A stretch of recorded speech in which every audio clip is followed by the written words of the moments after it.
दुर्बुद्धि ते माना, दुर्बुद्धि ते माना, दुर्बुद्धि ते माना, दुर्बुद्धि ते माना, दुर्बुद्धि ते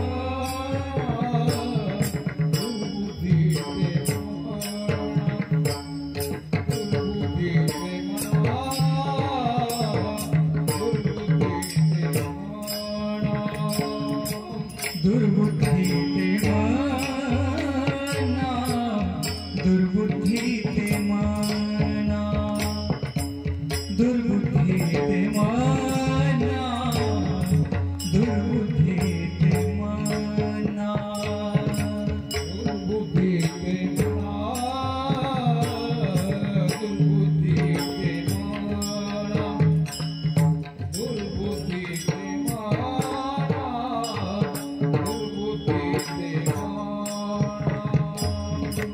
कदानुपजो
दुर्बुद्धी ते मना कदा नुपजो नारायणा आता मजाईसे करी तुझे पाय चित्ती धरी उपजला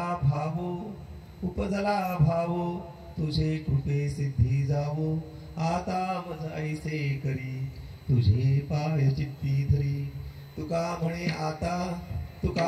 आता लाभ नाही या परता आता मजाईसे करी तुझे पाय चित्ती धरी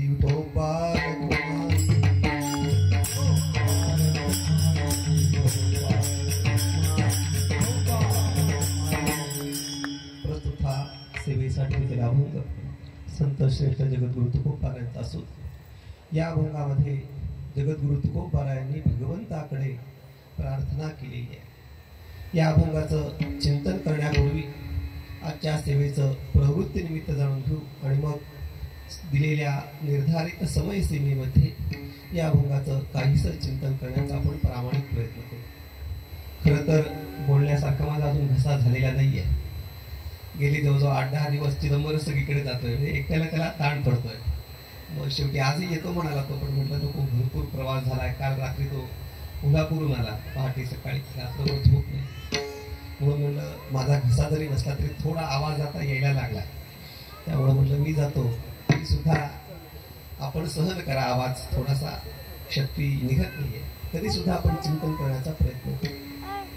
आजच्या या सेवेचं निमित्त म्हणजे प्रभू श्रीरामांचा अवतरण महोत्सव। उद्धव महाराज एक सुधारणा करायची पुढच्या दिवशी, राम जन्मोत्सव आपण कोणी म्हणायचं नाही, राम अवतरण महोत्सव म्हणायचं। त्याचं कारण सांगतो, रामप्रभूंचा अवतार आहे, जन्म नाही। का जन्म नाहीये तर त्यांच्या अवतारामध्ये अयोनी संभवता, आणि अयोनी संभवता असल्यामुळे प्रभू श्रीरामांचा जन्म नसून प्रभू श्रीरामांचा अवतार, संतांचा अवतार आहे, भगवंताचा अवतार आहे। म्हणून जन्मोत्सव म्हणण्याचे म्हणजे आपण काय म्हणलं पाहिजे, अवतरण महोत्सव असं म्हटलं पाहिजे। या प्रभू श्रीरामांचा हा अवतरण महोत्सव आहे। आमचे गुरुबंधू हरिभक्तीप्राण यशवंत महाराज आणि त्यांचं आणि गुरुवर महाराजांचं फार प्रेम, खूप त्यांच्या मामांचं प्रेम म्हणून त्यांचं प्रेम, म्हणजे काशीनाथ बुवांचं इतकं प्रेम त्या दोघांचं, गुरुवर महाराजांचं आणि काशीनाथ बुवांचं, की ते प्रेम शब्दामध्ये सांगण्यासारखं नाही। काशीनाथ बुवांचं वर्णन करायचं तर गुरुवर महाराजांचा एकही शब्द त्या महात्म्यांनी खाली पडू दिला नाही। गुरुवर महाराजांनी सांगावं आणि ते झालंच पाहिजे, कधी नाही शब्द। आणि त्यांचे भाचे आमचे यशवंत महाराजांच्या भाच्याचं नाव पण यशवंत आहे बरं का। जसं काशीनाथ भाऊच्या नावात भाच्याचं नाव यशवंत आहे, तसं महाराजांचा भाचाही यशवंत आहे। आणि की गुरुवर महाराजांच्या हस्ते प्राणप्रतिष्ठापना झाली ना या मूर्तींची, आणि या मूर्तींची प्राणप्रतिष्ठापना गुरुवर महाराजांच्याच हस्ते झाली। आणि दरवर्षी हा रामनवमीचा महोत्सव या ठिकाणी अत्यंत भावपूर्ण वातावरणामध्ये साजरा केला जातो। त्यातली आजची ही सभा, ज्यांचा अवतरण महोत्सव आपण साजरा करतोय त्यांच्या संबंधी थोडासा विचार करून आपण अभंगाच्या चिंतनाकडे वळू। प्रभू श्रीरामांचं वर्णन खूप करण्यासारखं आहे, किंबहुना त्यांचं चरित्र हे अकुंठित स्वरूपाचं आहे, आणि अकुंठित स्वरूपाच्या चरित्राचा विचार करण्याकरता जर गेलो तर आपली वाचाही कुंठित होते। म्हणून अकुंठित स्वरूपाच्या चरित्राचा विचार कुंठित होणाऱ्या वाणीनं सांगणं शक्य नाही, तरी सुद्धा थोडासा विचार आपल्याला सांगतो। प्रभू श्रीरामांचा जर विचार करायचा झाला तर एका शब्दामध्ये प्रभू श्रीरामांचं स्वरूप सांगायचं झालं तर रामो विग्रहवान धर्म. प्रभू श्रीराम म्हणजे धर्माला प्राप्त झालेला विग्रह आहे. खूप सूक्ष्मता आहे. वाक्य वाटताना साधं वाटतं, पण त्याच्या मागे जे तत्व आहे त्या तत्वाचा जर विचार करायला गेलो तर आपल्याला आश्चर्य वाटेल. रामो विग्रहवान धर्म म्हणजे नेमकं काय? तर धर्माचं स्वरूप कथन करताना शास्त्र सांगतं धर्म अतींद्रिय. धर्म अतींद्रिय आहे. धर्म अमूर्त आहे. म्हणजे धर्म हा डोळ्यांनी दिसणारा नाहीये, कानाने ऐकू येणारा नाहीये. म्हणजे धर्म आपल्या पंच ज्ञानेंद्रियांनी समजणारा नाहीये. म्हणून तर काय म्हणतात धर्म हा अतींद्रिय अमूर्त आहे. पण त्या अमूर्त धर्माला मूर्त स्वरूप झालेलं जे प्राप्त झालेलं मूर्त स्वरूप आहे ते म्हणजे प्रभू श्रीराम. धर्माची तू मूर्ती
धर्माची तू मूर्ती म्हणजे रामो विग्रहवान धर्म.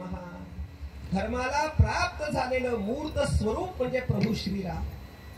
धर्म हा धर्मग्रंथात नाहीये. धर्म हा भगवद्गीतेतही नाहीये. धर्म हा आपल्या वागण्यात. धर्माने वागायचं म्हणजे काय? तर प्रभू श्रीराम ज्याप्रमाणे वागतात त्याप्रमाणे वागणं म्हणजे धर्मानं वागणं. म्हणजे धर्म म्हणजे काय? प्रभू श्रीराम म्हणजेच धर्म. म्हणून धर्माने वागायचं असेल तर धर्मग्रंथ बघायची आवश्यकता नाही. प्रभू श्रीरामांचं जर चरित्र बघितलं तर त्या चरित्रामध्ये परिपूर्ण धर्म आहे. आणि प्रभू श्रीरामांचं जे रामो विग्रहवान धर्म हा हे जे वर्णन केले ते मी केलेलं नाही. हे वर्णन केलेलं आहे महर्षी वाल्मिकींनी आणि महर्षी वसिष्ठ. प्रसंग असा आहे की रामचंद्र प्रभू थोडेसे मोठे झालेले आहेत आणि मोठे झाल्यानंतर ब्रह्मर्षी राजर्षी असे असलेले महर्षी विश्वामित्र ज्या वेळेला राजा दशरथाकडे येतात आणि म्हणतात ज्येष्ठ तुझा पुत्र मला देई, दशरथा तुझा पुत्र मला दे, असं जेव्हा राजा दशरथाला सांगतात तेव्हा राजा दशरथ म्हणतात की माझा बाल कसा आहे? तर माझा बाल काक पक्षधर हा असती. तो काक पक्षधर आहे. काक म्हणजे किती सुंदर उपमा दिलेल्या आहेत रामप्रभूंना. काक पक्षधरा इथं कावण्याचा काही संबंध नाहीये. काक पक्षधरा म्हणजे ज्याच्या कानावरती अजून केस आहे. लहानपणी जेव्हा जावळ काढतात ना तर जावळ काढताना 5 ठिकाणी केस ठेवतात. इथे, इथे आणि इथे असे 5 ठिकाणी केस ठेवले जातात. म्हणजे जावळाचे कानावरचे केस अजून ज्याचे जसेच्या तसेच इतका छोटासा माझा राम आहे. आणि या रामाला तू घेऊन चाललास कोणाकडे? तर त्या मरीच आणि सुबाहूचा वध करण्याकरता. त्यावेळेला रामप्रभूंचं वर्णन करताना महर्षी वाल्मिकी करतात राजीव लोचन हा राम. राम हा राजीव लोचन आहे. तर राजीव लोचन म्हणजे काय सांगतो? राजीव म्हणजे सूर्य विकासी कमळ. जी कमळ सूर्य उगवल्यानंतर विकसित होतात आणि सूर्यास्तानंतर ती मुकुलतेला म्हणजे कळी स्वरूपाला प्राप्त होतात. त्याचं नाव आहे राजीव. आणि आम्हाला राम कसा आहे? राजीव लोचन आहे. राजीव लोचन म्हणजे संध्याकाळ झाली की त्याचे डोळे मिटायला लागतात. अजून लहान आहे, रात्री तो जागू शकत नाही आणि तू कोणाबरोबर युद्ध करायला येतोस? निशाचर असलेले मरीच आणि सुबाहू त्यांच्याबरोबर युद्ध करायला येतोयस, हे काही शक्य नाही, मी तुला देणार नाही, असं जेव्हा राजा दशरथ सांगताय, त्यावेळेला वसिष्ठ राम दशरथाला सांगतायत, रामो विग्रहवान धर्म, राम काही माणूस नाहीये, तर राम हा कसा आहे, धर्माला प्राप्त झालेलं मूर्त स्वरूप. अशा प्रभू श्रीरामांचा आज अवतरण महोत्सव आपण साजरा करतोय, त्याच्या निमित्ताने ही आपली सेवा आहे. म्हणून धर्म धर्म धर्म धर्म म्हणजे काय बघताना रामाप्रमाणे वागणं हाच धर्म, दुसरा तिसरा काही धर्म नाही. अशा प्रभू श्रीरामांच्या अवतरणाच्या निमित्तानं आजचा सेवेसाठी अभंग आहे, तो तुकोबारायांचा असून या अभंगामध्ये तुकोबाराय भगवंताकडे प्रार्थना करताय. जगामध्ये कोणतीही गोष्ट करायची असेल तर आपलं मन नीट पाहिजे. त्याला हल्लीच्या आधुनिक परिभाषेमध्ये मेंटल हेल्थ आपली व्यवस्थित पाहिजे, आपली मानसिक अवस्था व्यवस्थित पाहिजे. कोणतीही गोष्ट करायची असेल, शिवी द्यायची तरी मन नीट पाहिजे आणि ओवी म्हणायची तरी मन नीट पाहिजे. दोन्ही गोष्टी करताना मन नीट पाहिजे. म्हणून सगळ्यामध्ये कोणतीही गोष्ट करत असताना मनाचं सहाय्य लागतं. म्हणून थोडस शास्त्रीय परिभाषेमध्ये सांगायचं झालं तर मन हे सर्वा करता साधारण. ज्याप्रमाणे व्यवहारामध्येही मनाची आवश्यकता आहे, त्याप्रमाणे परमार्थातही मनाची आवश्यकता आहे. पण परमार्थामध्ये जे लागणारं मन आहे ते मन स्वच्छ असलं पाहिजे. ज्या मनामध्ये वाईट विचार नाहीत असं मन असलं पाहिजे.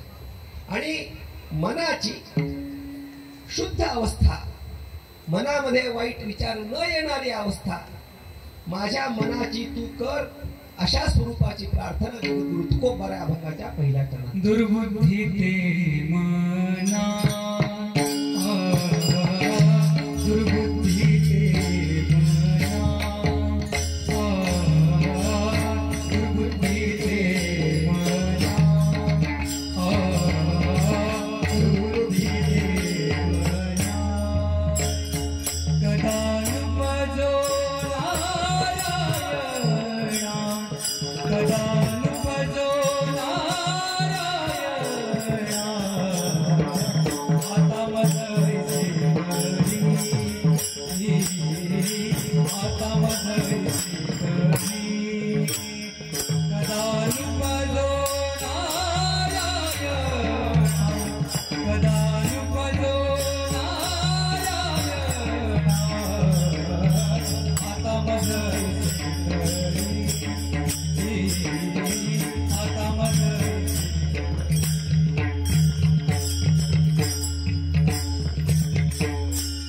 प्रार्थना करतायत. दुर्बुद्धी ते मना, कदा नुपजो नारायणा.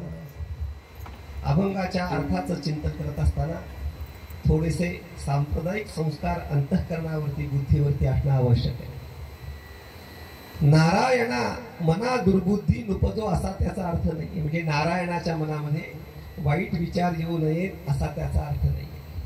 नारायणा ही जर सप्तमी असेल ना तर नारायणाच्या मनात असा त्याचा अर्थ होऊ शकतो. पण ही नारायण हा जो शब्द आलेला आहे तो संबोधन स्वरूपाने या ठिकाणी आलेला आहे. ह्याचा अन्वय असा, हे नारायणा मज मना दुर्बुद्धी नुपजो, हे नारायणा माझ्या मनामध्ये दुर्बुद्धी येऊ नये अशी प्रार्थना भगवंताकडे करतात. जगद्गुरु तुकोबाराय जेव्हा संबोधन वापरतात, संबोधन म्हणजे काय, ज्या नावाने एखाद्याला आपण हाक मारतो त्याचं नाव आहे संबोधन. आता कोणाला हाक मारतायत, नारायण. देवाला हजारो नाव आहेत, या हजारो नावापैकी नारायण हेच नाव का निवडलंय, तर नारायण हे नाव निवडण्यामध्ये एक हेतू आहे. नारायण हे जे संबोधन आहे हे हेतुगर्भ संबोधन आहे. नारायण शब्दाचे अनेक अर्थ आहेत, पण या ठिकाणी तो नारायण शब्द कोणत्या अर्थाने आलाय त्याचा थोडासा विचार सांगतो. नार म्हणजे काय, नर समान जो असतो त्याचं नाव आहे नार. त्या नार शब्दाचा अर्थ पाणी सुद्धा आहे, पण इथे तो अर्थ नाही. तर नर समान जो आहे त्याचं नाव आहे नार.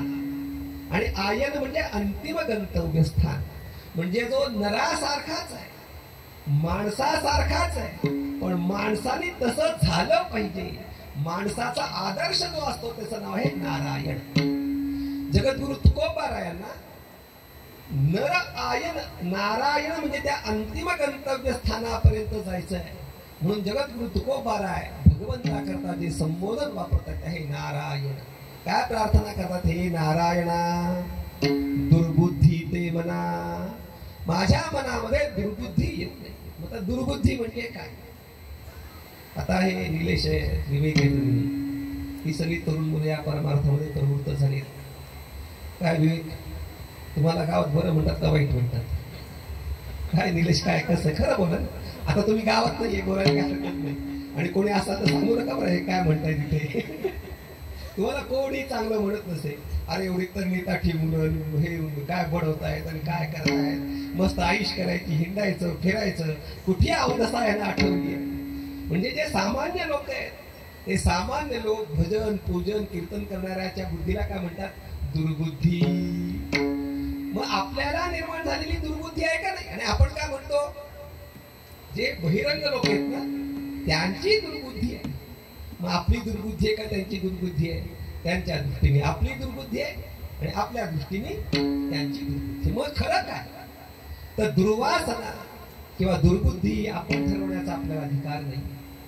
दुर्वासना कोणाला म्हणायचं, दुर्बुद्धी कोणाला म्हणायचं हा ठरवण्याचा अधिकार फक्त संतांना आणि श्रुतीला. म्हणून श्रुती ज्याला दुर्बुद्धी म्हणते ती दुर्बुद्धी. दुर्बुद्धी ते मना कदा नुपजो नारायणा. कधीही दुर्बुद्धी कधीही उत्पन्न होऊ शकते. लहानपणी, तरुणपणी, म्हातारपणी कधी उत्पन्न होईल काही सांगता येते. लोकांना असं वाटतं आपल्याला की आता आपलं वय झालं, आता आपल्या मनामध्ये वाईट विचार येणार नाही. तसं काही नाही, कधीही येऊ शकतात. म्हणून दुर्बुद्धी ते मना कदा नुपजो नारायणा. हे नारायणा, माझ्या मनामध्ये कधी दुर्बुद्धी येऊ नको. दुर्बुद्धी येऊ नको म्हणजे जे विचार शास्त्राला संमत नाही असे विचार माझ्या मनामध्ये येऊ नकोस. महत्वाची गोष्ट अशी आहे की शास्त्र संमत कर्म करणं हे जितकं महत्वाचं आहे त्याचप्रमाणे शास्त्र संमत विचार करणं हेही तितकंच महत्वाचं. किंबहुना शास्त्र संमत आचरणापेक्षा शास्त्र संमत विचार हे महत्वाचे. एखाद्या वेळी आपलं आचरण हे शास्त्र संमत असू शकतं, पण विचार हे शास्त्र संमत असतीलच असं नाही. अनेकदा सांगतो आम्ही इथं वागताना शास्त्र संमतच वागतो. का वागतो? बघणारे लोक आहेत ना, लोक मला काय म्हणतील ही भावना आहे, पण आमच्या डोक्यामध्ये शास्त्र असंमतच सगळे विचार आहेत. मी अनेकदा सांगतो माझं मन जर तुम्हाला दिसलं तर तुम्ही मला पुन्हा इथे बोलवणार नाही. प्रत्येकाचा असं मी माझं सांगतो, आपण आपला पण विचार करा. म्हणून शास्त्र संमत आचरणापेक्षा शास्त्र संमत विचार हे महत्वाचे. आणि माझ्या अंतःकरणामध्ये जे काही विचार येतील ते सर्व विचार हे सर्व शास्त्र संमत संत पुरस्कृत अशाच स्वरूपाचे विचार माझ्या मनामध्ये यावेत अशी देवाकडे प्रार्थना. प्रार्थना देवाकडे कधी करायची? काय निलेश महाराज, जेव्हा आपल्या हातात नसतं तेव्हा. जर आपली आपण गोष्ट आता इथे पिशवी मी उचलू शकत असो तुम्ही म्हणून म्हणेल बरोबर का बाबा दे रे, आपण आळशी लोक आहे. आता तुम्ही खरं सांगा मला, घरामध्ये तहान लागल्यावर किती लोक स्वतः उठून पाणी घेतात? मी तर घेत नाही. आपण सांगतो आणून दे. खरं आपल्याकडे उठायची शक्ती आहे, आपलं आपण उठून घेतलं म्हणजे पण घेत नाही, आळस. म्हणून मनामध्ये वाईट विचार येऊ नये हे सामर्थ्य आपल्याच आहे का देवाकडे? सकळांच्या पाया माझे दंडवत, सकळांच्या पाया माझे दंडवत, सकळांच्या पाया माझे दंडवत, सकळांच्या पाया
माझे दंडवत, ह्याचा विचार आपल्याला करायचा नाही. पुढे सांगताय आपुलाले चित्त शुद्ध करा. चित्त शुद्ध कोणी करायचंय? आपलं आपण करायचं. आणि इथे काय म्हणताय? दुर्बुद्धी ते मना कदा नुपजो नारायणा. इथे पण चित्ताच्या शुद्धीचीच मागणी आहे.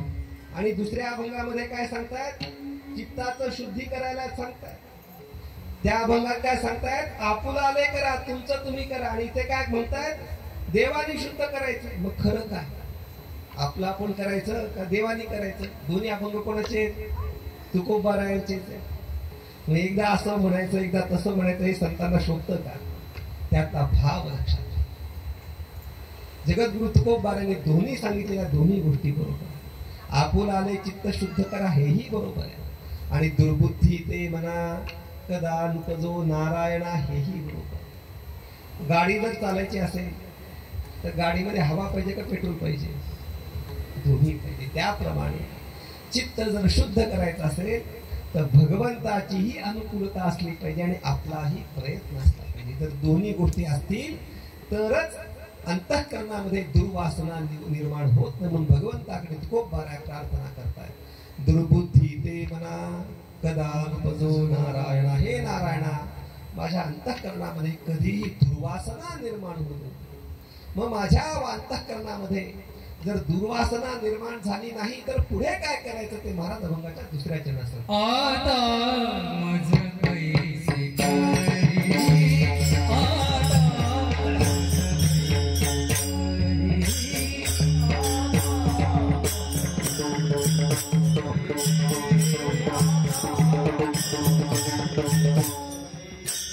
तुझे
चित्त पायी धारी, तुझे चित्त पायी धारी, आता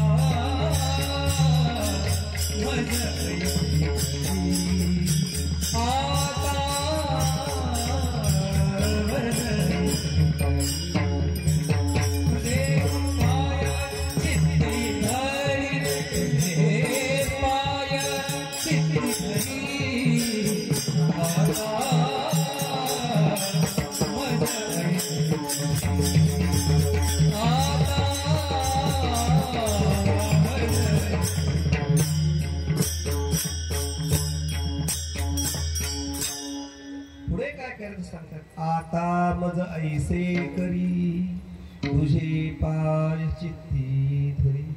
आता म्हणजे कधी?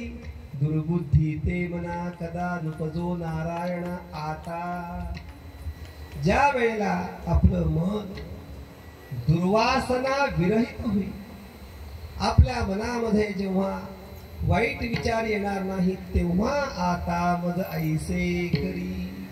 शास्त्रामध्ये हा फार सूक्ष्म विचार सांगितले. शास्त्राने कर्मही सांगितलेले, शास्त्राने उपासनाही सांगितलेली, शास्त्राने ज्ञानही सांगितलेले. किंबहुना कांडत्रय निरूपिणी श्रुतीच ही कोडीसवाणी. ही जी भगवद्गीता ही कांडत्रयाचं निरूपण करणारी, म्हणजे कर्म उपासना ज्ञान सांगणारी ही भगवद्गीता. म्हणून शास्त्राने कर्मही सांगितलेलं आहे आणि उपासनाही सांगितली आहे. ज्ञानाचा आता आपल्याला विचार करायचा आहे. मग पहिल्यांदा उपासना करायची का पहिल्यांदा कर्म करायचं, का कर्म आणि उपासना हे बरोबर करायचं? खूप विचार.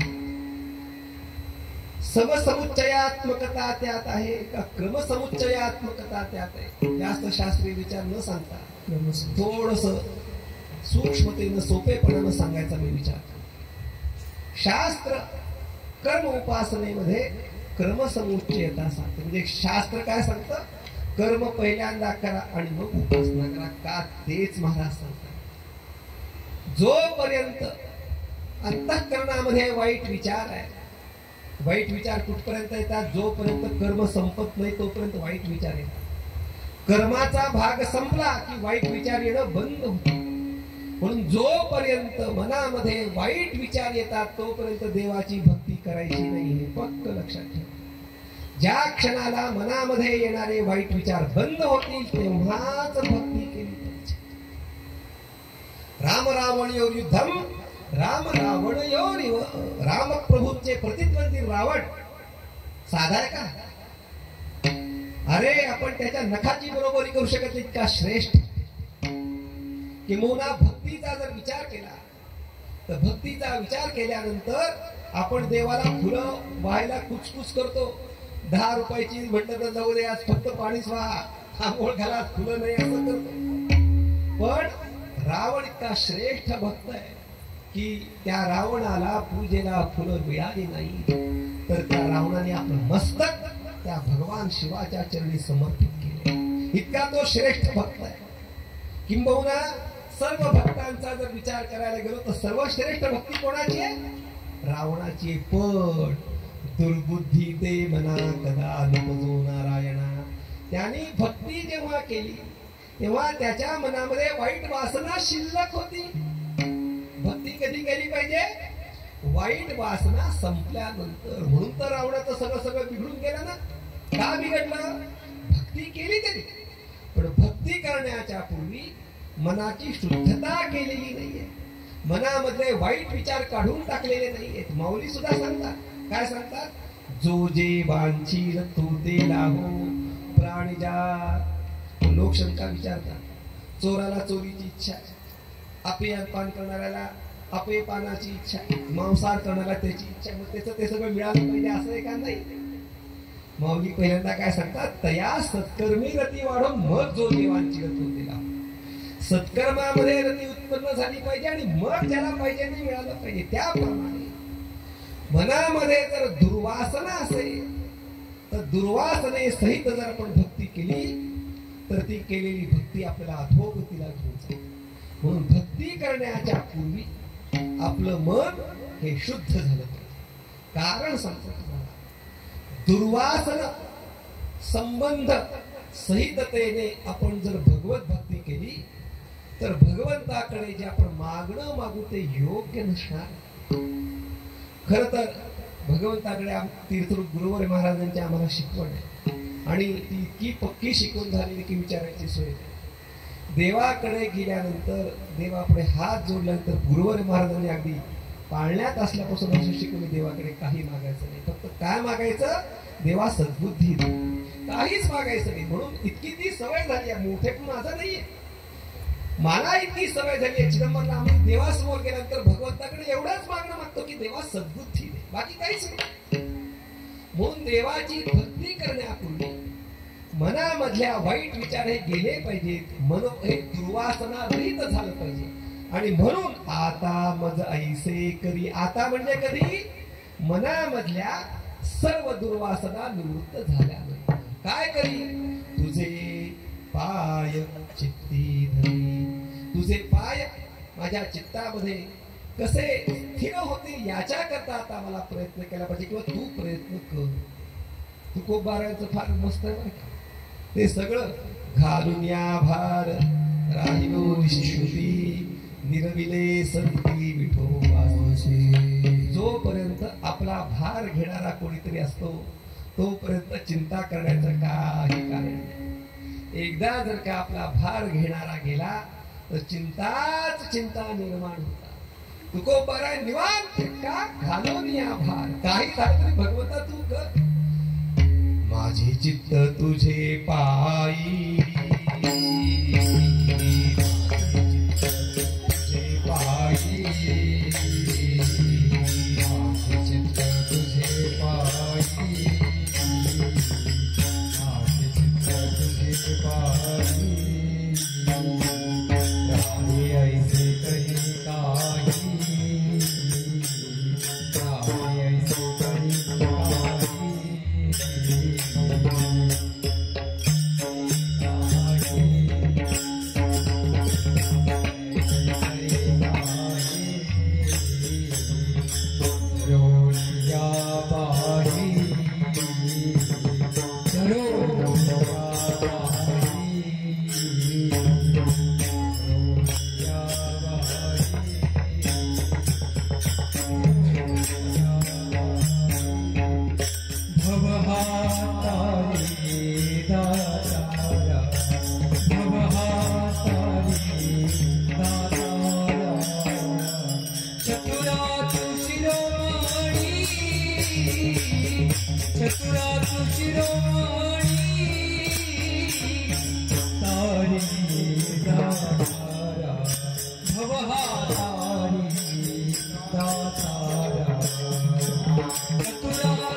कारण या ज्या दोन्ही चाली तर याच अभंगाच्या पाय गुंतलो नेणता माझ्या चिंता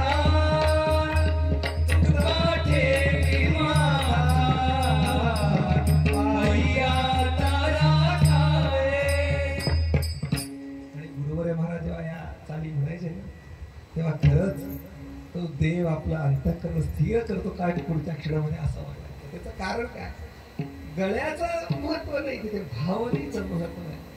आपल्या ज्या वारकरी सारी आहेत ना, निलेश एक गंमत सांगतो, तू सुंदर बोलतोस खूप, पण त्याच्यामध्ये महत्वाची एक गोष्ट काय की त्या अर्थाकडे जर आपली दृष्टी गेली आणि अर्थ जर आपल्याला समजला, तीर्थरूप गुरुवरमध्ये त्या अर्थाकडे बघून म्हणायचे आणि त्या अर्थदृष्टीची एकरूप व्हायची आणि अर्थाशी एकरूप होऊन ती भावना त्या चालीमध्ये ओतून म्हणायचे. त्यामुळे ती अंतःकरणाला चाली म्हणायची. म्हणजे चालीही सुंदरच होत्या, पण चाली म्हणताना ती जी भावना आहे ना ती आपल्या मनामध्ये असते. गुरुवर महाराज जेव्हा ही चाल म्हणायचे ना, खरंच देव आपलं मन पुढच्या क्षणात खरंच येऊन स्थिर करतो की काय असं वाटायचे. असं तर तुझं पाय माझे चित्तामध्ये राहावं असं कोणी करायचं, देवानी करायचं, आपण नाही करायचं. म्हणजे फायदा आपला काम त्यांनी करायचा. आता मज ऐसे करी तुझे पाय चित्ती, दोन प्रकाराने त्याचा अर्थ विचार आहे. तुझे तुझे पाय चित्ती धरी म्हणजे श्री विठ्ठलेश जो आहे त्या विठ्ठलेशाचे पाय आपल्या अंतःकरणामध्ये राहावे. ध्यान मूलम गुरुर मूर्ती पूजा म्हणजे ध्यान करताना गुरुपादुकांचं भगवत पादुकांचं ध्यान करावं असं सांगितलेलं. म्हणून ध्यान करताना तुझे पाय माझ्या अंतःकरणामध्ये राहावेत असा एक त्याचा भाव आहे. आणि दुसरा भाव असा आहे निर्गुण निराकार त्याचं जे स्वरूप आहे त्या स्वरूपाशी माझ्या चित्ताचं एकाग्रता प्राप्त व्हावी. म्हणून आता माझा ऐसे करी तुझे पाय चित्ती धरी. मला असं कर माझ्या मनामध्ये वाईट विचार येणं बंद झालंय, दुर्बुद्धी माझ्या मनामध्ये येत नाहीये, दुर्वासना माझ्या मनामध्ये येत नाही. म्हणून माझ्याकडनं आता तुझी भक्ती होते. म्हणजे भक्ती कधी करायची? ज्या वेळेला मन दुर्वासना रहित होईल तेव्हा. आता माझा ऐसे करी तुझे पाय चित्ती धरी. पुढे सांगतात उपजला भाव उपजला भाऊ तुझे कुठे स्थिती जाऊ. तुका म्हणे आता लाभ नाही या परता. अभंगाचा भाव त्याला समजून संप्रदायपूर्वक भजन करतो आणि उर्वरित वेळेमध्ये राहिलेल्या 2 चरणांचा थोडक्यामध्ये विचार करून ही सेवा पूर्ण करतो.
म्हणून माझ्या मनामध्ये दुर्बुद्धी आता उत्पन्न होत नाही. माझ्या मनामध्ये तुझ्या स्वरूपाच्या संबंधाने अंतःकरणामध्ये तुझ्या स्वरूपाची माझ्या अंतःकरणामध्ये स्थिरता होऊ दे. म्हणून आता माझा ऐसे करी तुझे पाय चित्ती धरी. तुझे पाय माझ्या अंतःकरणामध्ये स्थिर झालेले आहेत. तुझं स्वरूप माझ्या अंतःकरणामध्ये स्थिर झाले आणि स्थिर झालेला असल्यानंतर याच्या पुढच्या काळामध्ये काय होते महाराज? 3ऱ्या चरणात सांग. उपजला भाव उपजला भाव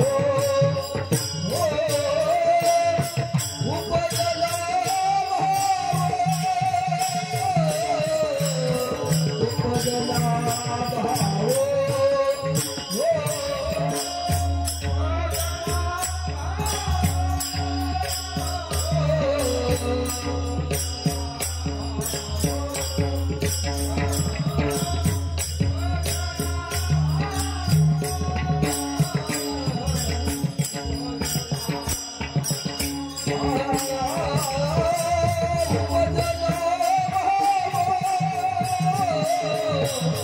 उपजला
ऐसे करे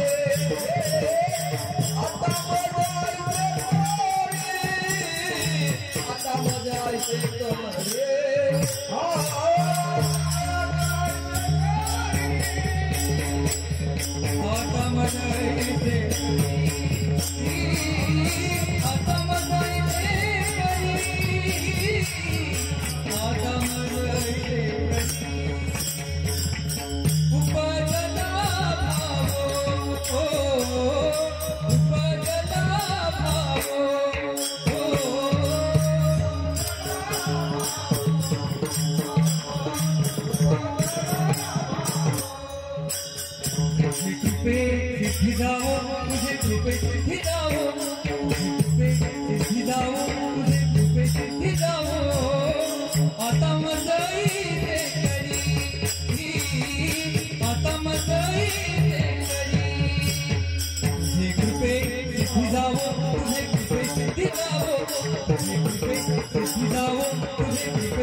तुझे कृपे सिद्धी जावो आता मज ऐसे करी तुझे पाय चित्ती धरी. महाराज पुन्हा प्रार्थना करा. माझ्या मनामध्ये उत्पन्न झालेला जो भाव आहे तो भाव तुझ्या कृपेनं सिद्धीपर्यंत गेला पाहिजे. भाव शब्दाचे अनेक अर्थ आहेत. आता सध्या जो भाव सगळीकडे चालू आहे, मार्केट वर गेलं आणि खाली आलं, गडगडलं, काय भाव चाललाय, हा सगळीकडे भाव चाललाय. कोणी जर जास्त शहाणपणा करत असेल, काय भाव खातो असंही आपण म्हणतो. भाव शब्दाचा संत वाङ्मयामध्ये काही ठिकाणी अहंकार असाही अर्थ. या ठिकाणी मात्र भाव शब्दाचा अर्थ भावना, प्रेम असा या ठिकाणी या शब्दाचा अर्थ. जगद्गुरु तुकोबाराय प्रार्थना करतात भगवंताकडे, तुझे पाय माझ्या मनामध्ये स्थिर झालेले, तुझ्याविषयी माझ्या मनामध्ये भक्ती निर्माण झालेली, पण ही भक्ती तशीच टिकली पाहिजे. भक्ती टिकत नाही. अनेकदा मी अनुभव घेतलेला, संतांच्या संबंधीही भक्ती टिकत नाही आणि देवाच्या संबंधी भक्ती टिकत नाही. देवाची भक्ती कधीपर्यंत टिकते? जोपर्यंत आपल्या नवसाला देव पावतो तोपर्यंत. एकदा जर का नवसाला देव पावणं बंद झालं तर इंद्रायणीमध्ये आणि तुमच्याकडे पाताळगंगेमध्ये देव पाववायला लोक कमी करत नाही. म्हणून भाव कुठपर्यंत राहतो? जोपर्यंत आपल्याला अनुकूल आहे तोपर्यंत. गुरूंबद्दल भावना कुठपर्यंत राहते? जोपर्यंत गुरु आपल्या खिशाला चाट लावत नाही तोपर्यंत. गुरुने खिशाला चाट लावली की भावना संपते. म्हणून भावना आपल्या सद्गुरूंच्या संबंधाने, देवांच्या संबंधाने राहिली. भावना राहत नाही त्याचं कारण मानवी स्वभाव आहे. अनेक बुद्धीचे तरंग,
अनेक बुद्धीचे तरंग, क्षणोक्षणा पालटते रंग, धरो जाता संग तव तो होय. मानवी स्वभाव आहे सारखा चेंज. We want change. कुठे कुठे चेंज पाहिजे ते हे सांगत नाही, जागा नाही सांगायची. सांगितलं कशा कशामध्ये चेंज पाहिजे लोकांना.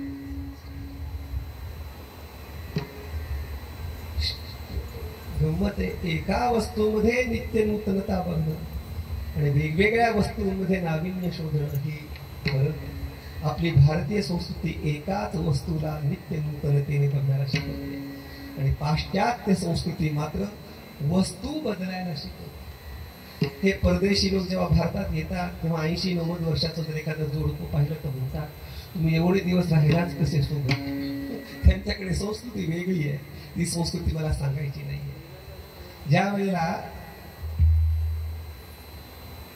भगवान शिवाना माता पार्वती गीता तत्वाच्या संबंधाने पृच्छा करते तेव्हा भगवान शंकर सांगतात, नित्य नूतन स्वरूप तुझे देवी. मग काय नित्य नूतन देखील गीता गीता आधी काय ते तर हरू तू ते हरू म्हणून देवी तैसे का स्वरूप तुझे तैसे नित्य नूतन देखील गीता तत्व. एकाच पार्वतीमध्ये भगवान शिवाना नित्य नूतनता म्हणजे एकाच गोष्टीकडे वेगवेगळ्या पद्धतीने पाहतात. लोक आता जेव्हा सप्ते करणारे माझ्या कानावर तर बऱ्याचदा एकाच महाराजाला दरवर्षी कशाला बोलवतात तुम्ही, काय दरवर्षी नवा महाराज पाहिजे, तोच कशाला. किंबहुना मी माझं सांगतो, मला अनेक लोक विचारतात प्रश्न की तुमच्या आवडीचा कीर्तनकार कोण, तर मी सांगतो फक्त तीर्थरूप गुरुवरे महाराज. त्याचं कारण तीर्थरूप गुरुवरे महाराजांच्या शिवाय मी कोणाचं ऐकलंच नाही कीर्तन, मला कानावरती कोणते दुसऱ्याचे शब्द पडलेच नाही. थोडंसं कडक बोलू का, विवेक, माझे कान कोणाच्या दुसऱ्याच्या शब्दानं बाटलेले नाही, फक्त तीर्थरूप गुरुवरे महाराजांचंच मी श्रवण. म्हणून नित्य नूतनता वेगळेपणा बघण्याकरता वस्तू बदलायला लागत नाही, दृष्टी बदलायला लागते. तीच वस्तू पण त्या वस्तूकडे जर वेगळ्या पद्धतीने बघितलं त्यालाच तर शास्त्र सांगतं. त्या गणेशाचं वर्णन करताना मौली ज्ञानोबा राय करतात, देव उन्मेष सूक्ष्मे क्षणू विघ्न राज. बुद्धी कशी पाहिजे, नवनवोन्मेष शालिनी पाहिजे. एकाच वस्तूकडे आता राग एकच असतो पण 1000 पद्धतीने म्हणता येतो, नवा वाटतो का, ती बुद्धीचं चातुर्य. म्हणून माझ्या अंतःकरणामध्ये निर्माण झालेला जो भाव आहे, तुझे कृपे सिद्धी जावो, माझ्या मनात तुझ्याविषयीचं जे प्रेम आहे ते प्रेम शेवटपर्यंत राहिलं पाहिजे. जर तुझ्याविषयी असलेलं प्रेम माझ्या मनामध्ये जर शेवटपर्यंत राहिलं नाही तर माझ्या ज्ञानाला काही किंमत नाही. भक्ती प्रेमा विण ज्ञान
मला ज्ञान जरी झालं तरी भक्ती प्रेमा वीण ज्ञान नको नेवा, अभिमान नित्य नवा तया. म्हणजे असं असल्यामुळे तुझे कृपे सिद्धी जावो, उपजला भावो, माझ्या मनामध्ये तुझ्याबद्दलचे प्रेम निर्माण झाले ते शेवटपर्यंत राहिलं नाही. प्रेम कोणाच्या मनात झालंय, तू खूप बारा यांच्या ठेवलं कोणी पाहिजे, तू ज्याच्या मनात झाले त्याने ठेवलं पाहिजे ना. गंमत सांगतो तुम्हाला, प्रेम ही आपलं स्वतःच्या हातात नाहीये. प्रेम हे देवाचे देणे. आपल्याकडे जे फक्त वासना आहे, जास्त पुढे जात नाही. वासनेपुरतं आपलं मर्यादा आहे. प्रेम हे देवाचं देणं आहे आणि प्रेम हे देवाचं देणं असल्यामुळे उपजला भाव. भाव म्हणजे श्रद्धा, भाव म्हणजे प्रेम. तुझ्या संबंधाने माझ्या मनामध्ये निर्माण झालेली श्रद्धा, तुझ्या संबंधानं माझ्या मनामध्ये निर्माण झालेली प्रेम भावना जोपर्यंत मला सिद्धी ना मोक्ष म्हणजे ज्ञान प्राप्त होत नाही तोपर्यंत तुझ्या संबंधी असलेलं प्रेम माझ्या मनामध्ये तसंच राहिलं पाहिजे. किंबहुना ज्ञान प्राप्तीनंतर सुद्धा ते प्रेम ती आवड तशीच राहिली पाहिजे. माझे जीवीची आवडी पंढरपुराने म्हणजे ज्ञानोत्तर भक्ती सुद्धा माझ्याकडनं घडली पाहिजे. आणि असं जर सगळं घडेल तर शेवटच्या क्षणात तुकोबारा सांगतो तुका म्हणे आता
म्हणे आता लाभ नाही या परता. आता म्हणजे काय?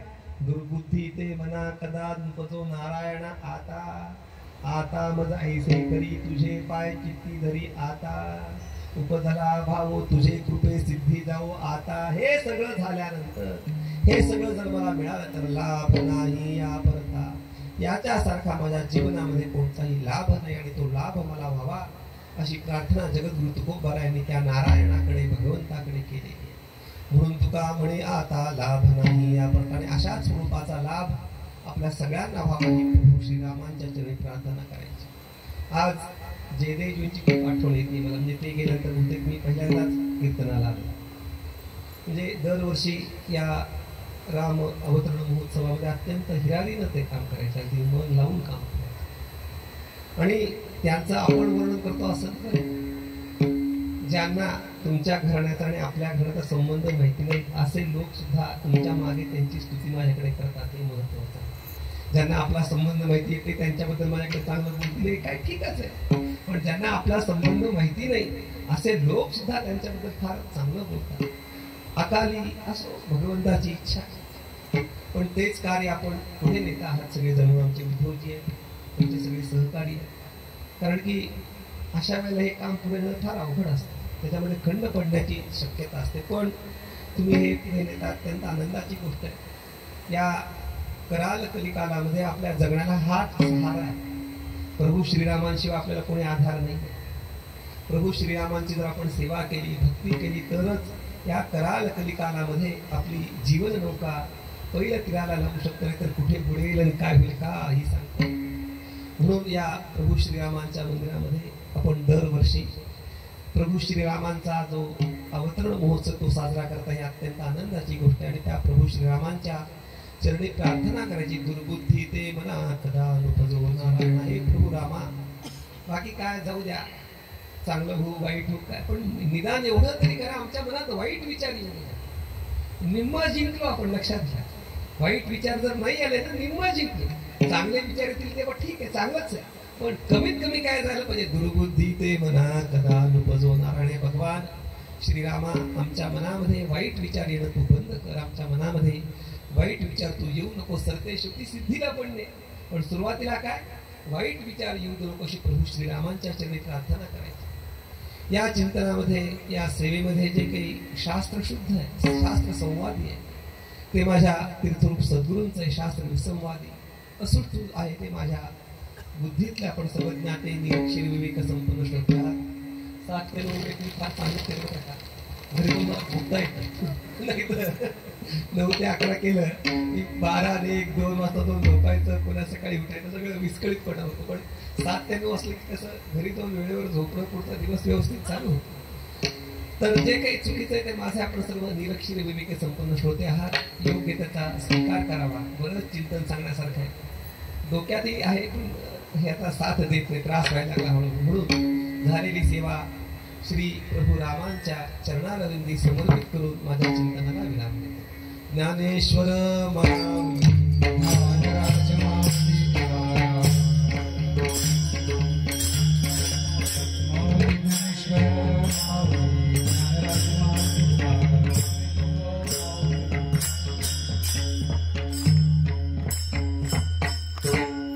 सूचना आपल्या सगळ्यांना, आपल्या बऱ्याच लोकांना ती ज्ञात आहे.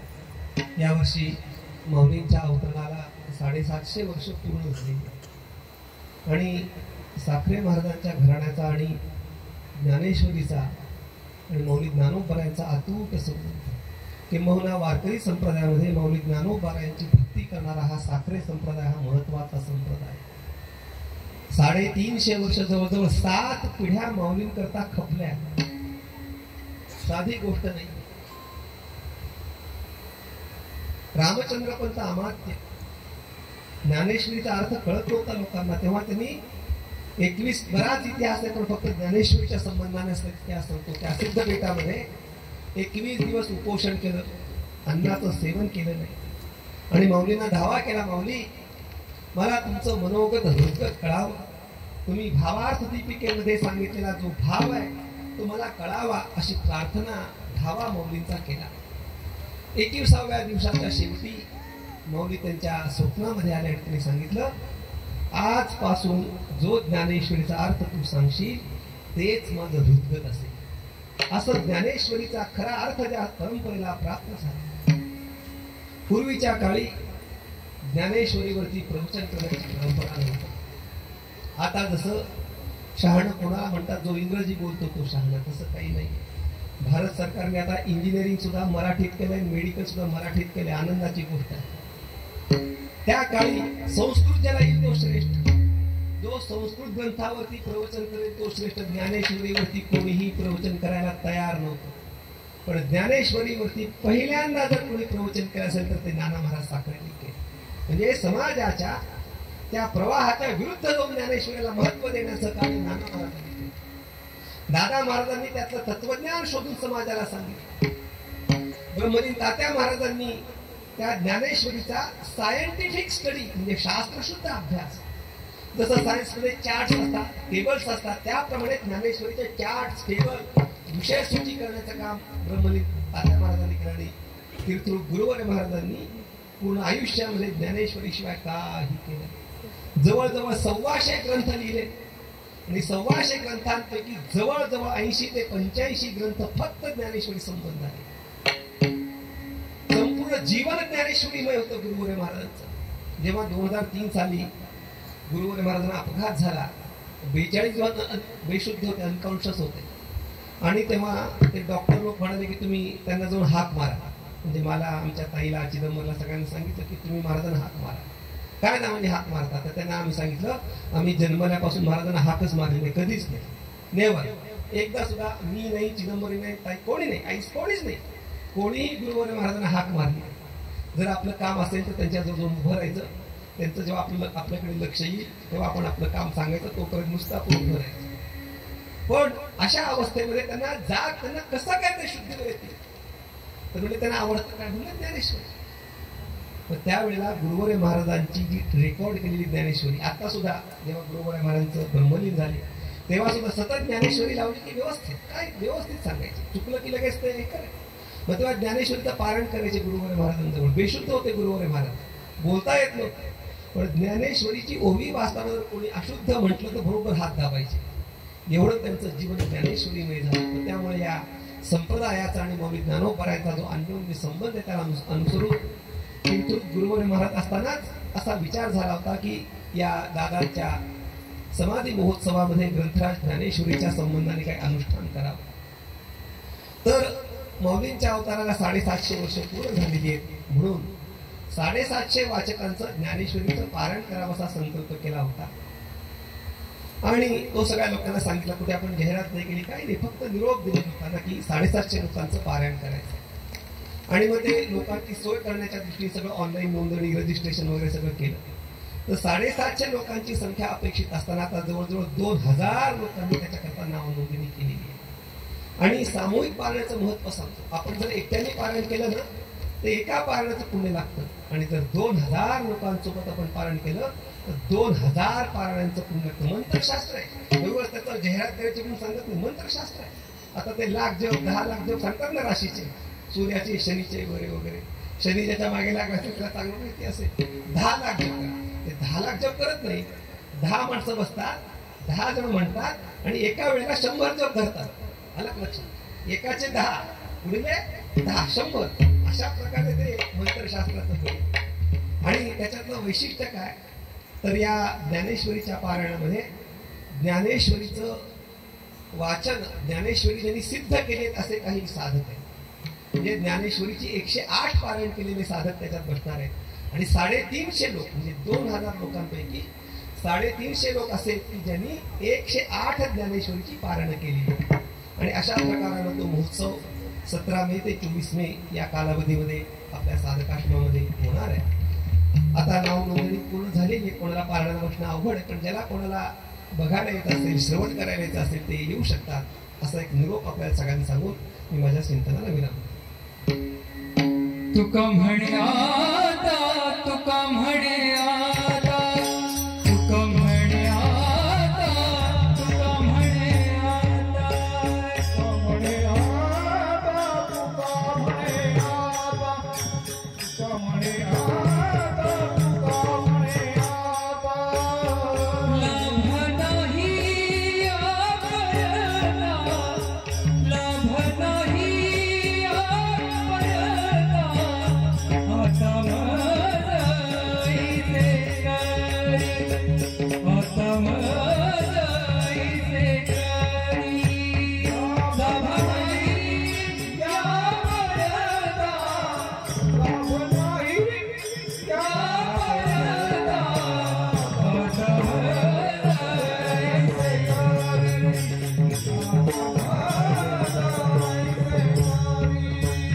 तुझे पाया चित्ती धरी, तुझे पाया चित्ती धरी, आता मजाईचे करी, आता मजाईचे करी.